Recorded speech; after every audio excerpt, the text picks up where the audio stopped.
दर्शकों, आज हम बात करेंगे भगवान भोलेनाथ के व्रत के बारे में।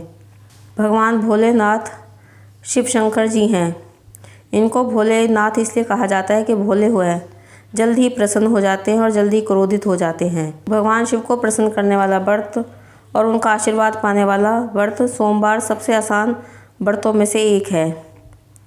सोमवार के व्रत, सावन के व्रत या प्रदोष के व्रत आप कभी भी शुरू कर सकते हैं। सावन के व्रत तो श्रावण मास में ही शुरू होते हैं, लेकिन सोमवार और प्रदोष का व्रत आप चैत्र मास में या मार्गशीर्ष मास में या वैशाख मास में शुक्ल पक्ष से कभी भी शुरू कर सकते हैं। भगवान शिव की कृपा दिलाने वाले कम से कम 16 सोमवार व्रत जरूर रखें।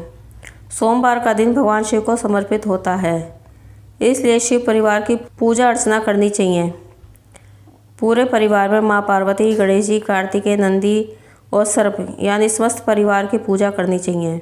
सोमवार के दिन शिव जी के पूजा व्रत करते समय आप वस्त्र हरे रंग के या लाल, सफ़ेद, केसरिया और पीला आसमानी रंग के वस्त्र ही पहने। भगवान शिव को चावल अवश्य अर्पित। ध्यान रखें कि चावल खंडित ना हो, यानी कि टूटे हुए ना हों। भगवान शिव अपने भक्तों की सभी मनोकामनाओं को पूरी करते हैं। इनका व्रत करने से जीवन के दुख, रोग, कलह, क्लेश सभी दूर हो जाते हैं। आर्थिक तंगी भी दूर होती है। यदि जीवन में कोई विवाह संबंधी कोई परेशानी आ रही है तो सोमवार का व्रत करना चाहिए। पुराणों के अनुसार चंद्रदेव ने इसी दिन भगवान शिव को प्रसन्न किया था और उन्हीं के सहयोग से अपनी मुक्ति पाई थी। भगवान शिव ने चंद्रदेव को क्षय रोग से मुक्त किया था। भगवान शिव की सोमवार के दिन पूजा करना उत्तम माना गया है।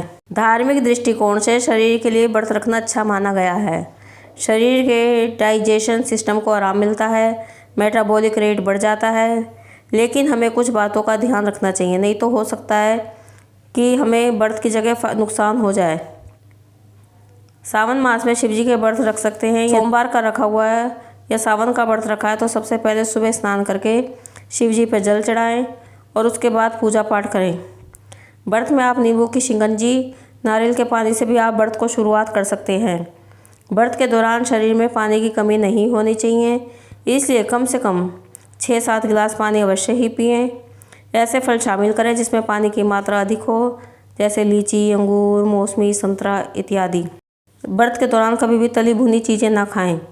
ऐसा करने से आपके पाचन तंत्र पर असर पड़ सकता है और पेट दर्द, गैस आदि बन सकती है। शिव जी की पूजा में दूध का जल अभिषेक किया जाता है। ध्यान रखें कि तांबे के लोटे में दूध ना डालें। तांबे के बर्तन में दूध डालने से संक्रमित हो जाता है और चढ़ाने योग्य नहीं रहता। शिवलिंग पर कभी भी रोली और सिंदूर का तिलक नहीं लगाना चाहिए। हमेशा चंदन का तिलक लगाएं। शिव जी पर दूध, दही, शहद चढ़ाएं, उसके बाद ही जल चढ़ाएं। भगवान शिव की परिक्रमा करते समय ध्यान रखें कि पूरी परिक्रमा ना करें। जहाँ से दूध बहता है वहीं रुक जाएं और वापस घूम जाएं। शिवलिंग पर कभी भी पैकेट का दूध न चढ़ाएं। शिवजी पर कच्चा दूध, ठंडा और सादा ही चढ़ाएं।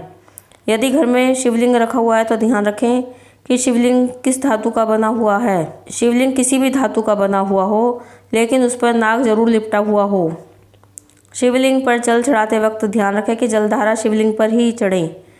गंगा जल की जलधारा चढ़ाएं तो यह अति उत्तम होता है। शिवलिंग की पूजा करते समय हल्दी ना चढ़ाएं। भूल कर भी केतकी के फूल ना चढ़ाएं। यदि आपके घर में शिवलिंग है तो नित्य प्रति उसकी पूजा करें। शिवलिंग आपके अंगूठे के आकार से बड़ा ना हो। शिवलिंग अत्यधिक संवेदनशील होता है। घर के मंदिर में चमड़े की कोई भी वस्तु ना रखें, ना ही लेकर जाएं। शिवलिंग की पूजा पर कभी भी तुलसी के पत्ते ना चढ़ाएं।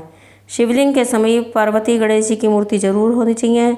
शिव जी कभी भी अकेले नहीं होने चाहिए। सोमवार का व्रत 3 तरह का होता है, एक साधारण सोमवार का, एक 16 सोमवार का व्रत और एक सोम प्रदोष का व्रत। और इन सभी व्रतों का नियम और पूजा पाठ का विधान एक जैसा ही है। इनमें एक बार भोजन करना चाहिए। चाय के साथ आप मूंगफली और मखाने भी खा सकते हैं, दूध भी ले सकते हैं। और यदि आप पूरे दिन भूखे नहीं रह सकते तो दोपहर को आलू उबालकर फ्राई करके खा सकते हैं। व्रत में आप लौकी, कद्दू भी खा सकते हैं। कूटू के आटे या सिंगाड़े की पूरी खा सकते हैं। लेकिन सबसे ज़रूरी बात यह है कि हर व्यक्ति की शरीर की निर्भरता पर ही व्रत का नियम लागू होता है। आस्था के साथ आप कितना कठोर व्रत कर सकते हैं, यह सब आपके शरीर पर निर्भर करता है। शरीर के हिसाब से व्रत रखना चाहिए। कुछ लोग पूरे दिन भी भूखे रह सकते हैं और कुछ हल्का फुल्का फलाहार करते हैं। कुछ लोग अनाज और कुछ और चीज़ें भी खा सकते हैं। कुछ लोग फल और दूध पर ही व्रत रखते हैं। कुछ लोग पूरे दिन भूखे रहकर रात में सिर्फ एक बार खाना खाते हैं, वह भी बिना नमक के। ऐसे में जैसे ही आपकी सेहत साथ दे, उस सेहत के हिसाब से आप व्रत को पूरा करें। यदि आप नमक का सेवन नहीं करते तो दही खा सकते हैं, दूध पी सकते हैं, दूध से बनी कोई भी चीज़ें खा सकते हैं। व्रत में आप पनीर, विटामिन और मिनरल के साथ सभी जरूरी पोषक तत्वों का सेवन करें। ताज़ा फलों के जूस का सेवन करें। सोमवार के व्रत में या प्रदोष के व्रत में या सावन के व्रत में शिव जी की व्रत की कथा जरूर सुनें, नहीं तो व्रत अधूरा ही रह जाता है।